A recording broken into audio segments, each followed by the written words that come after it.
জোরে বলেন। এই উপরি ভাগ দুনিয়া, নিচের ভাগ আখিরাত। এই দুনিয়াতে যা কিছু করবেন আখিরাত তাই পাবেন। কথা বলেন না কেন? এখানে নামাজ পড়বেন, আখিরাতে সওয়াব পাবেন। দুনিয়াতে রোজা রাখবেন, এখানে সওয়াব পাবেন। এখানে মিথ্যা কথা বলবেন, এখানে গুতা পাবেন। এখানে মদ পান করবেন, এখানে জাহান্নামের আগুনে জ্বলবেন। এখানে জিনা ব্যভিচার করবেন, এখানের মধ্যে জাহান্নামের হ্যান্ডকাপ হাতে লাগিয়ে যাবে। কি বুঝলেন?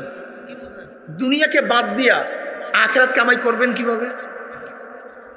আর দুনিয়া মাজরাতুল আখিরাত, দুনিয়া হলো আখিরাত কামাইয়ের জায়গা। যা কিছু করবেন সব নিচে পাবেন, যা কিছু করবেন সব মাটির নিচে পাবেন। এই তাকাইতেছেন, এই শুনতেছেন, এই বলতেছেন, এই হাঁটতেছেন, সব কিছু। এই জন্য আল্লাহ কি দোয়া শিক্ষা দেয়? রব্বানা আতিনা ফিদ দুনিয়া হাসানাতাও ওয়া ফিল আখিরাতি হাসানাতাও ওয়া কিনা আযাবান নার। আল্লাহ দুনিয়াতে আমাকে হাসান দান করো। কি দান করো? হাসান। আখিরাতেও হাসান দান করো। আখিরাতের হাসান সম্পর্কে আমরা জানি, আল্লাহ পাক আখিরাতে এমন জান্নাত দান করবে যে জান্নাত এত বড় হবে যা দুনিয়ার চেয়েও 10 গুণ ছোট জান্নাত বড় হয়ে যাবে। জান্নাতের মধ্যে মধুর নহর, দুধের ঝর্ণা, যেখানে শরবতের ঝর্ণা বইতে থাকবে। যেই ঝর্ণাগুলি রাস্তার মধ্যে উঁচা হইয়া চলতে থাকবে, যেই ঝর্ণাগুলি ভাঙ্গিয়া পড়বে না। এত স্বাদ, এত মজা, যেই মজার কথা দুনিয়ার কেউ বর্ণনা করতে পারবে না। কুতুফুয়া দানিয়া কুলু ওয়াশরাবু হানিয়াম বিমা আসলাফতুম ফিল আইয়ামিল খালিয়া। জান্নাতের গাছগুলি মাথার কাছে ঝুলতে থাকবে, কাছে কাছে ফলগুলি ঝুলতে থাকবে, হরেক ডিজাইনের, হরেক রকমের। যখন জান্নাতি মানুষের মনে চাইবে আমি এই ফলটা খাবো, ওই ফলের সাথে কলমের সাথে চোখে সেন্সর করা থাকবে। যেরকম মোবাইলের সাথে সেন্সর করা, মোবাইলের যে তাকাইলে ওপেন হয়ে যায়। দরজার সাথে সেন্সর করা, দরজার সামনে গেলে দরজা খুলিয়া যায়। টেপের সাথে সেন্সর করা, হাত পাতলি পানি পড়া শুরু করে। নাকি ভুল বললাম? ঠিক জান্নাতি ফলের সাথে সেন্সর করা থাকবে। যখনই জান্নাতি বলবে মনে চাইবে তাকাইবে ওই ফলটা আমি চাই, অমনি গাছের থেকে অটোমেটিক ফলটা মুখের মধ্যে ঝরিয়া পড়িয়া যাবে। চাবাবার প্রয়োজন নাই। একটা ফল মুখের মধ্যে যাওয়ার সাথে সাথে অটোমেটিক মুখের মধ্যে গলিয়া যাবে। নবী আলাইহিস সালাতু ওয়াস সালাম ফরমান, একটা ফলের মধ্যে কম পক্ষে 40 রকমের স্বাদ লাগিয়া যাবে। এই মাত্র আপেল খেয়েছেন, এখন আর আপেল খাইতে মনে চায় না। নবী আলাইহিস সালাতু ওয়াস সালাম ফরমান, ওই গাছের থেকে আবারও আপেল খাও। একটু আগে একই গাছের থেকে যেই আপেলের স্বাদ ছিল, আবার স্বাদ পরিবর্তনে অন্য স্বাদ ধারণ করবে। এই মাত্র আপেল খাইছো। ফলওয়ালা গাছ ভালো লাগে না, ফল ছাড়া গাছ ভালো লাগে। ফলওয়ালা গাছ খুবই সুন্দর লাগে, ফল ছাড়া গাছ ভালো লাগে না। এই মাত্র ফল পড়িয়া গেছে, সাথে সাথে আর একটা ফল সেখানে হয়ে যাবে। জোরে বলেন সুবহানাল্লাহ। আল্লাহ তুমি কবুল করিয়া নাও। এক একটা জান্নাতের বিল্ডিং হবে হাজার হাজার তলা বিশিষ্ট। এক একটা ইট হবে রূপার, এক একটা ইট হবে স্বর্ণের জওয়াহের দ্বারা গাঁথনি হয়ে যাবে। যে জান্নাতের মধ্যে এত সুন্দর সুন্দর রমণীরা থাকবে যাদের চেহারার বর্ণনা আমার মাওলা ছাড়া কেউ করা সম্ভব না। এত সুন্দর সুন্দর গেলমান থাকবে। পান পাত্রগুলি স্বর্ণের, মণি মুক্তার, রূপার খচিত থাকবে। একবার জান্নাতের মধ্যে ঢুকলে বা তাশতাহি আনফুসুকুম ওয়া লাকুম ফিহা মা তাদউন নুজুলাম মিন গফুরির রহিম। মনে যা চায় করতে থাকো, আদেশ নাই, নিষেধ নাই, অশান্তি বলতে কিছু নাই, শুধু শান্তি আর শান্তি। আমার মাওলার তরফ থেকে সালামুন কাওলাম মির রব্বির রহিম। শুধু শান্তি আর শান্তি, অশান্তি কি জিনিস আর কোনোদিন দেখবা না। আখিরাতের হাসানা হইল এইটাই, মাত্র যা শুনাইলাম। একই দোয়া করলাম, রব্বানা আতিনা ফিদ দুনিয়া হাসানা। মাওলা তুমি আমাকে দুনিয়াতে হাসান দান করো, আমার ঘরটাও যদি শান্তিময় হয়ে যায়, আমার স্ত্রী যেন হাসান হয়ে যায়, আমার ছেলেও যেন হাসান হয়ে যায়, যেই ছেলে আমাকে দোয়া করবে, যেই ছেলে আদব বলা হবে, যেই ছেলে আমাকে খ্যাতমত করবে, যেই ছেলে আমার নাম ধরিয়া রাখবে, যেই ছেলে আমার বংশ বিস্তার করবে, যেই ছেলে আমি মারা যাওয়ার পরে চোখের পানি ফালাইয়া ফালাইয়া দোয়া করবে, আল্লাহ বাবাকে মাফ করিয়া দিও, মাকে ক্ষমা করিয়া দিও। আল্লাহ আমাকে হাসান একটা ছেলে দান করো, যেই ছেলে আমি মারা যাওয়ার পরে আমার নামে সদকা করবে, দান করবে, ইসালে সওয়াব করবে। মাওলা আমার মেয়েটাকে হাসান বানায়া দাও, যেরকম নবী আলাইহিস সালাতু ওয়াস সালাম কন্যা ফাতেমা উম্মে কুলসুম, রুকিয়া, জয়নাব কত ভালো ছিলেন, এরকম আমার মেয়েটাকে আমার নবীর মেয়ের মতো বানায়া দাও, যারা আমার কলিজাকে ঠান্ডা করিয়া দিবে। ঐশীর মতো মেয়ে আমাকে দিও না, যে ঐশী বাবাকেও হত্যা করছে, মাকেও হত্যা করছে, এরকম মেয়ে আমাকে দিও না।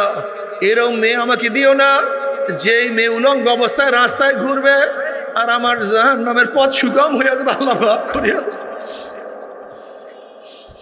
আল্লাহ এমন মেয়ে দিও না যেই মেয়ে জেনা বিবাসের মধ্যে লিপ্ত থাকবে, এমন মেয়ে দিও না যেই মেয়ে তুসলিমা শয়তানের অনুসারী হবে, এরকম মেয়ে আমাকে দিও না।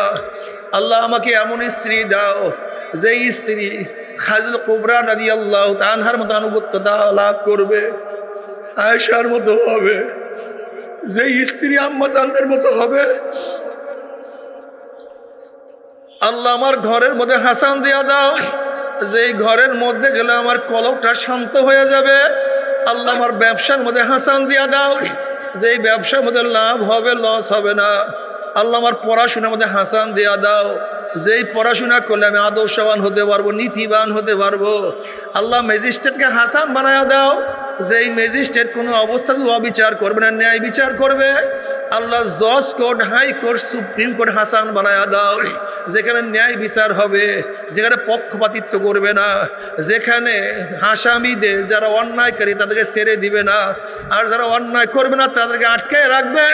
এরকম বিচারক তুমি আমাদেরকে দিও না, এমন বিচারক দাও তার ছেলে অন্যায় করলে তার শত্রু যদি নির্দোষ হয় তাকে ছেড়ে দিবে, এরকম বিচারক আমাদেরকে দান করো। আল্লাহ তুমি অফিসটাকে হাসান বানায়া দাও, যেখানে মানুষকে সম্মান করবে, ইজ্জত করবে, যেখানে কোনো অবস্থায় ঘুষ নিবে না, আমার সাথে অবৈধ কাজ করবে না, অবিচার করবে না। মাওলা আমাকে রোডটাকে হাসান বানায়া দাও, যেই রোডের মধ্যে চাঁদাবাজি হবে না, গুন্ডামি হবে না, ছিনতাই হবে না, অ্যাক্সিডেন্ট হবে না। অর্থাৎ এক কথায় মাওলা আমার রাজাকে, বাদশাকে, মন্ত্রীকে, এমপিকে সব জায়গায় হাসান বানায়া দাও, যারা দেশের টাকা লুট করবে না, দেশের টাকা পাচার করবে না, জুলুম করবে না, অত্যাচার করবে না, অবিচার করবে না। না মাওলা, যাদের কাছে গেলে মানুষ শান্তি পাবে, যাদের কাছে গেলে মানুষ খ্যাতমত পাবে, এরকম নেতা নেত্রী আমাদেরকে বানায়া দাও।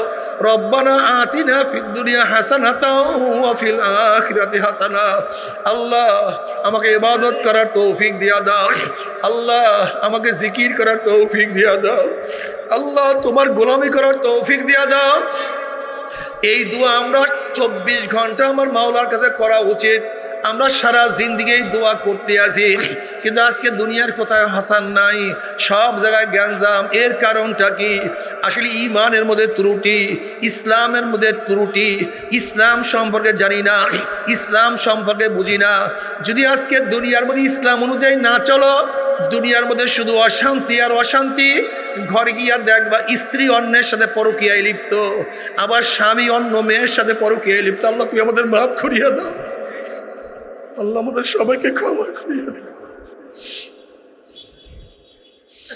ঘরের মধ্যে অশান্তি আর অশান্তি, আর ইসলাম অনুযায়ী চলো শান্তি আর শান্তি। দুনিয়াতেও শান্তি, কবরেও শান্তি, কিয়ামতেও শান্তি, মিজানেও শান্তি, পুলসরাতেও শান্তি। আল্লাহ কবুল করিয়া নাও। কিন্তু আমার বেনমাজি বাবারা, ও আমার সুদখোর, ঘুষখোর, ও আমার বেপর্দা জেনাকার বাবারাও মারা, আমার ঘর রাগ করিও না। দুনিয়াতে যা কিছু করবা সব কবরে গিয়া পাবা। আল্লাহ না করুক, তওবা না করি যদি মাওলার কবরে যাও, উপায় তো হবে না।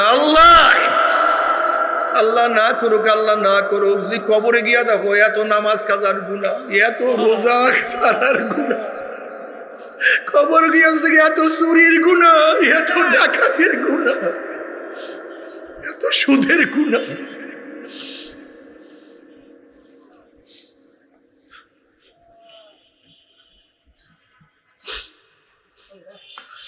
কবর গিয়ে যদি দেখো এত মিথ্যার গুনাহ,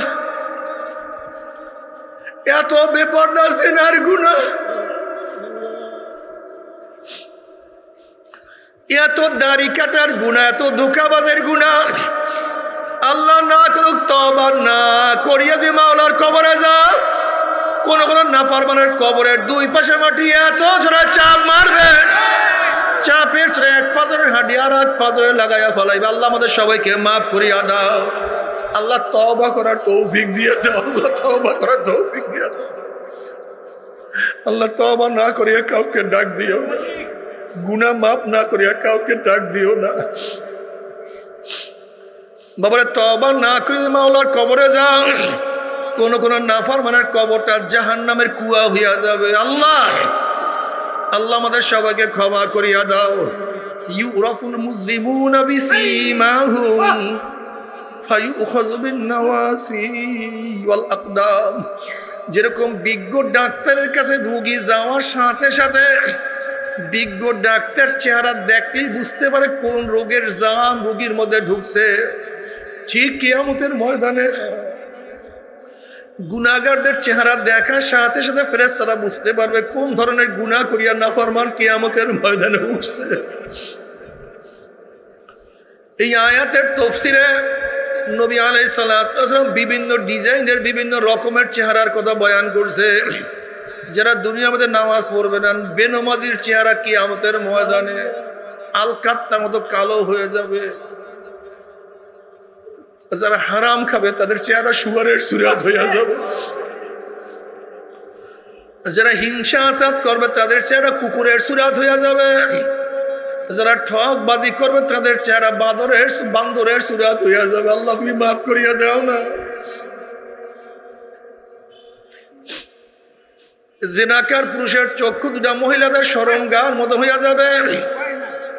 জিনাকার মহিলাদের চক্ষু পুরুষের শরমগার মতো হইয়া যাবে। জিনাকার মহিলাদের পেটের মধ্যে একটা আগুনের বাচ্চা হবে। বাচ্চা আস্তে আস্তে বড় হইতে থাকবে। কি যে ব্যথা, কি যে যন্ত্রণা, বাচ্চা প্রসাব হবে না, সহ্য করতে পারবে না। শুধু বাচ্চা বড়ই হয়, বড় শুধু আগুনের বাচ্চা। বাচ্চা শুধু মাথা বাইর হবে, ওই বাচ্চার মাথার মধ্যে জাহান্নামের শিকল লাগাইয়া হাজার হাজার বছর টানতে থাকবে, কিন্তু বাচ্চা প্রসাব হবে না, সহ্য করতে পারবে না। আল্লাহ তওবা করার তৌফিক দিয়া দাও। তওবা করার তৌফিক। আল্লাহ আমাদের সবাইকে তওবা করার তৌফিক দিয়া দাও আল্লাহ। তবে মুমিন মুসলমান বলতে সবাইরই মনে চায় গুনার থেকে ফিরিয়া নেক আমল করিয়া মাওলার জান্নাতে সবাইরই যাইতে মনে চায়। গুনাহ নিয়া মাওলার জাহান্নামে কাউরি যাইতে মনে চায় না। কিন্তু কেনই বা নেক আমল করতে পারি না, কেনই বা গুনার কাম ছাড়তে পারি না? এর মূল কারণ হলো আপনার এবং আমার পিছনে নফস এবং শয়তান লাগিয়া রয়েছে। এই নফস এবং শয়তান থেকে বাঁচার জন্য যে কোনো একজন হক্কানি আল্লাহর ওলির হাতে হাত দিতে হবে রে বাবা। খবরদার, বর্তমান জমানায় পীর মুরিদের নামে ভেজাল, ব্যবসা, দলাদলি, হিংসা, হাসা, শিরক, বিদআতে পরিণত হয়ে গেছে। সমস্ত আল্লাহর ওলির একমত, যেই পীরের 5 জন মুরিদের মধ্যে কম পক্ষে 3 জনকে দেখবেন আলহামদুলিল্লাহ সুন্নাত মুআফিক আমল আখলাক মজবুত হইয়া যাইতে আছে, গুনার কাম ছাড়তে আছে, নেকের আমল ধরতে আছে, কলব নরম হইয়া চোখে পানি আসতে আছে। বৃক্ষতর নাম কি, ফলে পরিচয়। আমি চরমুনায় বুঝি না, চরমনের দাওয়াত প্রশংসা প্রচার প্রসার করার জন্য আসেনি রে বাবা। চরমনায় যাওয়ার তোমার কোনো দরকার নাই, কোনো দরকার নাই, কোনো দরকার নাই। তুমি যার কাছে গিয়া পারো গুনার কাম সারো, নেকের আমল ধরো, কলব নরম করিয়া চোখে পানি নিয়া মাওলার কবরে যাইও। যেরকম দুনিয়ার ঘরে আগুন লাগলে পানি সারা নিবানো যায় না, ঠিক তদ্রুপ তোমার এবং আমার গুনার দ্বারা যেই জাহান্নামের আগুন জ্বলিয়া রইছে, চোখের পানিও সারা কিন্তু জাহান্নামের আগুন নিবানো সম্ভব না। কাজে বাবা আমার জন্য দোয়া চাই, আমিও দোয়া করি, সবাই সবার জন্য প্রাণ খুলিয়া দোয়া করো যেন কিয়ামতের ময়দানে গলাগুলি বাঁধিয়া মাওলা একসাথে জান্নাতে যাওয়ার তৌফিক দিয়া দেয়। আল্লাহুম্মা আমিন, আল্লাহুম্মা আমিন। ও আমার পর্দার মা বোনেরা,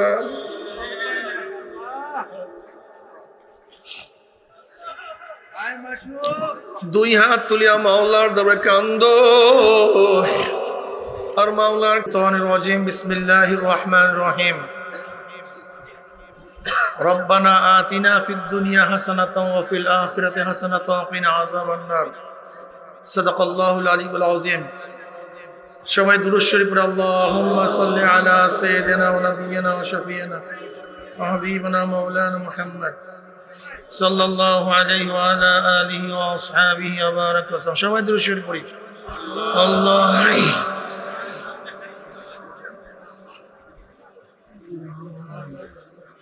সাল্লাল্লাহু আলাইহি ওয়া আলা আলিহি ওয়া আসহাবিহি ওয়া বারাকা ওয়া সাল্লাম। আল্লাহুম্মা সাল্লি আলা সাইয়্যিদিনা ওয়া নাবিয়িনা সাল্লাল্লাহু আলাইহি ওয়া আলা আলিহি ওয়া আসহাবিহি। আল্লাহ পাকের শুকর যে মাওলাই করিম আপনাকে আমাকে দুনিয়ার সমস্ত ঝামেলার থেকে পরিত্রাণ দিয়ে কোরআন ও হাদিসের মজলিস, আলেম ওলামা, মুমিন মুত্তাকিন, জাকিরিন শাকিরিনদের গুরুত্বপূর্ণ এক দামি মজলিসে আসার, বসার, বলার, শোনার তৌফিক আল্লাহ পাক দান করছেন। শুকরিয়া তান সবাই বলে আলহামদুলিল্লাহ। জ্যামের কারণে একটু দেরি হয়ে গেছে, এর জন্য মনে কিছু নিয়েন না, স্বল্প সময় আলোচনা করব। আল্লাহর কাছে দোয়া করি, মাওলা হে বক্তার মুখের থেকে এমন কিছু কথা বের করে দেন যেই কথাগুলির মাধ্যমে বক্তা নিজে এবং আমরা যারা আছি সবাই যেন হেদায়েত পেয়ে যায়। আসলে সবচেয়ে আফসোসের বিষয় হলো মুসলমান ইসলাম সম্পর্কে জানে না, মুসলমান ইসলাম কি জিনিস বুঝে না, বরং নামধারী মুসলমান ইসলামের সবচেয়ে বড় দুশ্মন হয়ে গেছে। রবিউল আউয়াল মাস জনাবে মুহাম্মদ রাসূলুল্লাহ সাল্লাল্লাহু আলাইহি ওয়াসাল্লাম 570 ঈসাই সালে, কত ঈসাই সাল? 570 ঈসাই সাল, মানে 570 বছর আগে ঈসা আলাইহিস সালাতু ওয়াস সালামকে আল্লাহ পাক রব্বুল আলামিন দুনিয়ার থেকে আসমানে নিয়ে গেছেন। যেই সময় ঈসা আলাইহিস সালাতু ওয়াস সালামকে আসমানে নিয়ে যান, সেই দিন থেকে এই গণনা শুরু। এর জন্য এই সালকে বলা হয় ঈসাই সাল। যেহেতু খ্রিস্টানরা ঈসা আলাইহিস সালাতু ওয়াস সালামকে নবী মানেন, এই জন্য খ্রিস্টাব্দ বলা হয়, খ্রিস্টানদের শতাব্দী। কথাটা বুঝাতে পারি নাই? 570 ঈসাই সালে নবী আলাইহিস সালাতু ওয়াস সালাম দুনিয়াতে আসছেন। নবী আলাইহিস সালাতু ওয়াস সালাম ইসমাইল আলাইহিস সালাতু ওয়াস সালাম বংশধর। ইসমাইল আলাইহিস সালাতু ওয়াস সালাম নবী ইব্রাহিম আলাইহিস সালাতু ওয়াস সালাম বড় সন্তান। হাজরা আলাইহিস সালাতু ওয়াস সালামের গর্ভে তিনি জন্মগ্রহণ করেন। হাজরা আলাইহিস সালাতু ওয়াস সালাম মিশরের ফেরাউনের কন্যা ছিলেন। এই মূসা আলাইহিস সালাতু ওয়াস সালামের জমানার ফেরাউন না, মিশরের যারাই প্রেসিডেন্ট বাদশাহ তাদের উপাধি ছিল ফেরাউন। ওই ফেরাউন যখন ইব্রাহিম আলাইহিস সালাতু ওয়াস সালাম তার স্ত্রী, বড় স্ত্রী সারা আলাইহিস সালাতু ওয়াস সালামকে নিয়ে মিশরে গিয়েছিলেন, যেহেতু সারা আলাইহিস সালাতু ওয়াস অনেক সুন্দরী, সুচির, আকর্ষণীয়, রমণী ছিলেন, ফেরাউন মিশরের প্রেসিডেন্ট তার দিকে লোলুপ দৃষ্টি দেওয়ার পরে সারা আলাইহিস সালাতু আল্লাহর কাছে বরদোয়া করলেন, মাওলা হে ওকে জনমের মধ্যে শিক্ষা দিয়ে দাও। এই দোয়া কবুল হওয়ার সাথে সাথে ফেরাউনের সিংহাসনের মধ্যে কম্পন সৃষ্টি হয়ে গেছে, জমিনের মধ্যে ঝালঝালা পয়দা হয়ে গেছে। ফেরাউন বুঝতে পারছে যেমন কেমন মানুষ না, এ যেমন তেমন মহিলা না। তওবা করছে। তওবা করার পরে ফেরাউনের সুস্ত্রী, সুন্দরী, আকর্ষণীয়, ডাগর ডাগর চক্ষু বিশিষ্ট তার মেয়ে হাজেরাকে সারা আলাইহিস সালাতু ওয়াস সালাম বান্দি হিসাবে, লিউন্ডি হিসাবে, কাজের মেয়ে হিসাবে দান করছে যে আপনার খেদমত করবে, আমার মেয়ে আপনার খেদমত করবে। যেহেতু তৎকালীন সময় সারা আলাইহিস সালাতু ওয়াস সালাম কোনো সন্তান হয় নাই, সারা আলাইহিস সালাম চিন্তা করছে হাজেরাকে আমার লিউন্ডি না রাখিয়া আমার স্বামীর সাথে বিবাহ দিয়ে দিই, দেখিনি একটা বাচ্চা হয়। হাজেরা আলাইহিস সালাতু ওয়াস সালাম বিবাহ দিয়ে দেন। তার গর্ভে জন্মগ্রহণ করে ইসমাইল আলাইহিস সালাতু ওয়াস সালাম। সুবহানাল্লাহ। তখন ইব্রাহিম আলাইহিস সালাতু ওয়াস সালাম একেবারে বুড়া হয়ে গেছে। আল্লাহর কি কৃষ্ণ, এবার সারা আলাইহিস সালাতু ওয়াস সালাম গর্ভের মধ্যে সন্তান আসছেন, ইসহাক আলাইহিস সালাতু ওয়াস সালাম। বনি ইসরাইলের যত নবী সব ইসহাকের থেকে, বনি ইসরাইলের যত নবী সব কার থেকে? ইসহাক আলাইহিস সালাতু ওয়াস সালামের থেকে। কাজে নবীর সন্তান যদি নবী হয়, নবীর সন্তান নবী হলে কোনো অসুবিধা আছে না তো ভাই? হ্যাঁ, পীরের সন্তান পীর হইলে অসুবিধা আছে, ঠিক আছে না? কথা বলেন না কিছু? আমাদের মধ্যে একটা প্রশ্ন আছে কি নেই যে পীরের সন্তান পীর হবে কেন? এই প্রশ্ন কেন করলেন না নবীর সন্তান নবী হবে কেন? এই প্রশ্ন তো করেননি। দেখেন, আসলে মূল ব্যাপার হলো, আমার কাছে সাংবাদিকরা প্রশ্ন করছে, আপনি একজনের প্রাইম মিনিস্টার, প্রধানমন্ত্রী, এক টার্ম চান না দুই টার্ম চান? একই সাথে একজন প্রাইম মিনিস্টার কয় টার্ম থাকতে পারবে, কয়বার থাকতে পারবে? এক টার্ম না দুই টার্ম? অনেকে তো দাবি করতেছে দুই টার্ম থাকবে। আমি বললাম, দেখেন, চোর যদি 1 বছর হয় সে চুরি করবে, আর ভালো মানুষ যদি 100 বছরও থাকে সে চুরি করবে না। বুঝাতে পারি না? আমি চোর এক টার্ম চাই না, একদিনের জন্য চোর চাই না। আপনারা চান, ঠিক আছে না ভাই? 53 বছর পর্যন্ত চোর রাখলেন কিভাবে? এত আপনারাই রাখছেন এই চোর। 53 বছর পর্যন্ত দেশ দুর্নীতিতে 5 বার চ্যাম্পিয়নশিপ লাভ করছে। কয়বার? দুর্নীতিতে 5 বার গোটা বিশ্বে ফার্স্ট হয়েছে। মাশাআল্লাহ। গোটা বাংলাদেশ, গোটা দুনিয়ার মধ্যে ব্যাংক ডাকাতিতে 1 নম্বরে আছে, একেবারে। কয় নম্বর? 1 নম্বরে। বর্তমান গভর্নর সাহেব বলেন, গোটা দুনিয়া ব্যাংকের এই লুটপাট দেখেন নেই, ব্যাংকের এরকম লুটপাট, চুরি গোটা দুনিয়ার কেউ একেবারে কারবার শেষ করছে। এই চোরদেরকে ক্ষমতায় নেওয়ার সবচেয়ে বড় দায়িত্ব আপনাদের উপরই। আপনারাই, বিশ্বাস হয় না। এই আমাদের যুবক কিছু বাবারা, চৌধুরী বাড়ির, তালুকদার বাড়ির কিছু সন্তানেরা জোট হয়েছে, কিরে দোষ কি করবি? চুরি করবো। আজকে কি করবো? কোন বাড়ি? ওই বাড়িতে চুরি করবো, খাসি আনবো, ওই বাড়ির ডাব সব চুরি করবো, মুরগি চুরি করিয়া পিকনিক করব। সব যুবকরা একত্রিত হয়েছে। এখন খেয়ালাকে বলতেছে, ভাই একটু পার করে দাও। বলে, কেন, কি হয়েছে? বলে, চুরি করবো ভাই। খেয়ালা বলছে, ভাই আমি দিই দরবেশ মানুষ, তাহাজ্জুদ করে চরমনের মুড়ি, আমার মাথায় দিয়ে পাকবি না, তোমরা চুরি করবা আর আমাকে সেই খেয়ার সাহায্য করার জন্য বলতেছে, কিভাবে হয়?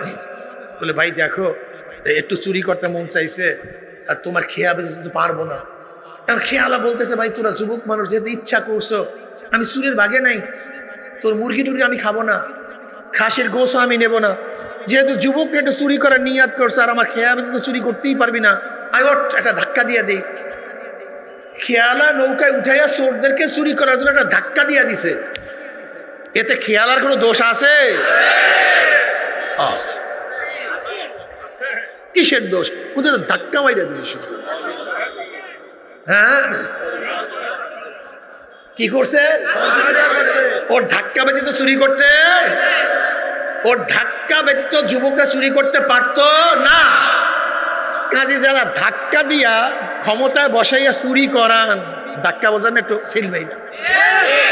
নেতাজি জিন্দাবাদ, আমার নেতা মুর্দাবাদ, একটু ধাক্কা দিয়া যারা ক্ষমতার চেয়ারে বসাইয়া যত চুরি করাইছেন, ডাকাতি করাইছেন, বদমাশি করাইছেন, দুর্নীতি করাইছেন, দেশটাকে লুটপাট করিয়া ফেলাইছেন, আপনাদের কোনো দোষ নেই। দেখেন সবাই কিন্তু বলে নাই, দেখছেন? ঠিক, আপনাদের কোনো দোষ নাই। কেন? এই ধাক্কাটা না মানলে মা সালাকাকুম ফি সাকার, ওলামায়ে কেরাম খুব ভালো মতো বুঝবেন। মা সালাকাকুম ফি সাকার ক্বালু লাম নাকু মিনাল মুসাল্লিন ওয়া লাম নাকু নুতইমুল মিসকিন ওয়া কুননা নাখুদু মাল খায়দিন। সাকার একটা জাহান্নামের নাম। সাকার নামীয় জাহান্নামকে প্রশ্ন করা হবে, কপাল পোড়া বদনসিব, কোন জিনিস তোদেরকে এই সাকার নামীয় জাহান্নামে নিয়ে আসছে? এত কঠিন জায়গায় আসছো কেন? এবার জাহান্নামের উত্তর দিবে, লাম নাকু মিনাল মুসাল্লিন, নামাজ পড়তাম না। আমার যুবক বাবারা যারা মুসলমান, আল্লাহকে বিশ্বাস করো, কোরআনকে মানো, স্পষ্ট কথা শুনো। কোরআন স্পষ্ট বলছে নামাজ না পড়লে ডাইরেক্ট জাহান্নাম। কোরআন বলছে লাম নাকু মিনাল মুসাল্লিন ওয়া লাম নাকু নুতইমুল মিসকিন। আমার মেয়ের বিবাহে বহু টাকা খরচ করেছি, কিন্তু পাশের বাড়ির গরিব মেয়েটাকে বিবাহ দেওয়ার সময় একটা কাপড়ের ব্যবস্থা করি নাই। ওর পোষাবারে 10 জন লোক আসছিল, খানার ব্যবস্থা করি নাই। আমি তো সিঙ্গাপুর থাইল্যান্ড গিয়ে চিকিৎসা করতাম, পাশের বাড়ির গরিব একটা প্যারাসিটামল ট্যাবলেটের জন্য কত কাটনাইছে, একটা ওষুধের ব্যবস্থা করি নাই। আমার মেয়ের তো হরেক ডিজাইনের, হরেক রকমের আমেরিকার থেকে, সিঙ্গাপুর থেকে, ভারত থেকে বহু ধরনের পোশাক আমদানি করা হয়েছে, কিন্তু পাশের বাড়ির গতিম ইয়াতিম মিসকিন মেয়েটা বস্ত্রহীন অবস্থায়, উলঙ্গ অবস্থায় ছিল, একটা বস্ত্রের ব্যবস্থা করে নেই। আমার খানার টেবিলে তো হরেক ডিজাইনের খানা ছিল, আর পাশের বাড়ির গরিব ইয়াতিমটা ক্ষুধার্ত অবস্থায় সারা রাত কাঁদছিল, এক মুঠা খাদ্যের ব্যবস্থা আমি করি নাই। এই কারণে আজকে জাহান্নামে চলে আসছে। হাদিসের মধ্যে আসছে, তুমি যদি পেট পুড়াইয়া খাও আর পাশের বাড়ির ব্যক্তি যদি না খাইয়া থাকে, তুমি খানা খাইলা না, জাহান্নামের আগুন ঢুকাইছো, একটা ডাইরেক্ট জাহান্নামের আগুন। ইসলাম সম্পর্কে আমরা জানি না, ইসলাম কি জিনিস, ইসলাম কাকে বলা হয় জানি না। ইসলাম কি জানেন? ইসলাম হলো কাঁদবো সবাই মিলে মিশে কাঁদবো, হাসবো তো সবাই মিলে মিশে হাসবো, খাবো তো সবাই মিলে মিশে খাবো, কষ্ট করবো সবাই মিলে মিশে কষ্ট করব, আনন্দ করবো তো সবাই মিলে মিশে আনন্দ করব। এর নাম ইসলাম, এর নাম ইসলাম। আমি গরিবদেরকে তাকাইতাম না, খবর নিতাম না, এর জন্য জাহান্নামে চলে আসছে।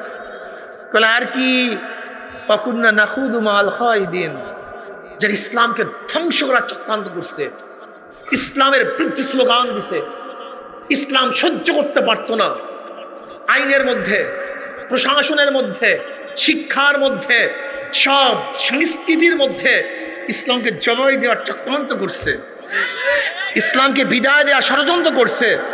আমি তাদের পার্টি করতাম, তাদের দল করতাম, তাদের পেছনে লাফালাফি করতাম, তাদেরকে সাপোর্ট করতাম, এর জন্য জাহান্নামের হ্যান্ডকাপ লাগছে। আল্লাহ অকুন্ন নাখুদু মাল খায়দিন। দেখেন তো কয়জন জান্নাতেই আছেন এখানে। আরে দুইটা সেজদা মারিয়ে সবাই জান্নাতের টিকিট লয়ে লইছে। হাদিসের মধ্যে আসছে বহুত মুসল্লি নামাজ পড়ে কিন্তু ঈমান নেই, বহুত মুসল্লি আল্লাহকে সেজদা দেবে কিন্তু ঈমান নাই। হাদিসের মধ্যে আসছে কেউ তো এরকম অবস্থা, ভোরে মুমিন বিকালে বেঈমান, বিকালে মুমিন ভোরে বেঈমান। কঠিন মাসালা। দেখেন আমি আগেই বলছি, আমরা চাই যোগ্যতা সম্পন্ন ব্যক্তি সব জায়গায় আসুক, কি কথা ঠিক না? যদি পীরের ছেলে যোগ্য না হয় তার পীর হওয়া ঠিক না, যদি অমুকের ছেলে যোগ্য না হয় সেখানে যাওয়া ঠিক না। যারা যেখানে যোগ্যতা সম্পূর্ণ সেখানেই তার যাওয়া উচিত। দেখেন ইসহাক আলাইহিস সালাতু ওয়াস সালামের বংশের মধ্যে বহুত নবী, ইসমাইল আলাইহিস সালাতু ওয়াস বংশের মধ্যে কোন নবী আসে নাই, কোন নবী আসে নাই, শুধু একজন আসছে, তিনি হলেন জনাব মুহাম্মদ রাসূলুল্লাহ সাল্লাল্লাহু আলাইহি ওয়াসাল্লাম। এক সূর্য সমস্ত চন্দ্র এবং তারকাকে মিটিয়ে ফেলাইছে, সব ডুবিয়া গেছে এক সূর্যের ঝলকানিতে। জনাব মুহাম্মদ রাসূলুল্লাহ সাল্লাল্লাহু আলাইহি ওয়াসাল্লাম আসছেন 570 ঈসাই সালে, 570 ঈসাই সাল, আরো যোগ করেন 40, 610 ঈসাই সালে হযরত জিবরাইল আলাইহিস সালাতু ওয়াস সালাম নবী আলাইহিস সালাতু ওয়াস সালামের কাছে ওহী নিয়ে আসছেন। কি বললেন? ইকরা বিইসমি রাব্বিকাল্লাযী খালাক। পড়ো। পড়াশোনা করা ছাড়া মুসলমান হওয়া যায় না, পড়াশোনা করা ছাড়া ইসলাম পালন করা যায় না, পড়াশোনা ছাড়া ইসলাম পালন করা সম্ভব না। উজু করো, উজু ফরজ, উজুর মাসালাও জানতে হবে। নামাজ পড়ো, নামাজ ফরজ, নামাজের মাসালাও জানতে হবে। রোজা রাখো, রোজা ফরজ, রোজার মাসালাও জানতে হবে। মাসআলা জানা ছাড়া, ইলম ছাড়া কি করা যায় না? ইসলাম পালন করা যায় না। ইকরা, পড়ো, পড়তে হবে, পড়া দরকার, পড়া দরকার। প্রাইমারি পড়া ছাড়া কোনো উপায় নাই। এক ব্যারিস্টার বাবার জানাজার নামাজে দাঁড়ায় এমন কান্না শুরু করছে, কাঁদতে কাঁদতে অস্থির হয়ে গেছে, কান্না থামে না, দাপন কাপন হয়ে গেছে, কিন্তু কান্না থামে না। সবাই প্রশ্ন করছে, আপনার বাবাকে মনে হয় আপনি অনেক বেশি মহাব্বত করেন। বলে মহাব্বত তো অনেক করি, এর জন্যই কাঁদতেছেন? বলে না, আজকে কান্নার কারণ ভিন্ন। বলে কিসের জন্য কাঁদতেছেন? কারণ আমি ব্যারিস্টার, এক কেসের মধ্যে বহু টাকা নেই যে আজকে বাবার জানাজার নামাজে দাঁড়াইয়া জানাজার দোয়া পড়তে পারিনি, দোয়া জানি না, এই দুঃখ এবং বেদনায় কাঁদতেছি। যদি আজকে এখানে পরীক্ষা নেই, জানাজার দোয়া কয়জনে জানেন? হয়তো যারা মাদ্রাসায় পড়ি নাই 98 জন ফেল করবেন, অথচ দাবি করে আমি মুসলমান। কোরআন তেলাওয়াত জানি না, শুদ্ধভাবে কোরআন পড়তে পারি না। নবীর জীবনী প্রথম থেকে শেষ পর্যন্ত কয়জনে পড়ছেন জানি না। নবীর চরিত্র সম্পর্কে জানি না, সাহাবাদের ইতিহাস সম্পর্কে জানি না। 10 জন নবীর নাম বলতে পারি না, 10 জন সাহাবার নাম জানি না, আমাদের 4 মুজাহাবির ইমামদের নাম জানি না। আমি আহনাফের আমল করি, ইমাম আবু হানিফা সম্পর্কে আমাদের অনেকের জ্ঞান রাখি না। এত দুর্বল মুসলমান যা চিন্তাও করা যায়। হাজারো মুসলমান আছে যারা জানে ইসলাম আসছে শুধু দুনিয়ার কোনো কামিয়াবির জন্য না, ইসলাম আসছে শুধু কবরের নিচের জন্য। কিসের জন্য? কবরের জন্য, মাটির নিচের জন্য ইসলাম আসছে। উপরের কথা বলার জন্য ইসলাম আসেই নেই। এই জন্য দেখবেন দুনিয়ার কথা বলতে গেলে হুজুর আপনারাই কথা বলেন কেন? এই কথা তো আপনাদের কাজ না, আপনারা বলবেন কবরের নিচের কথা। আমার দিকে তাকান সবাই, এইটা কি ভাই? হাত বলেন কি?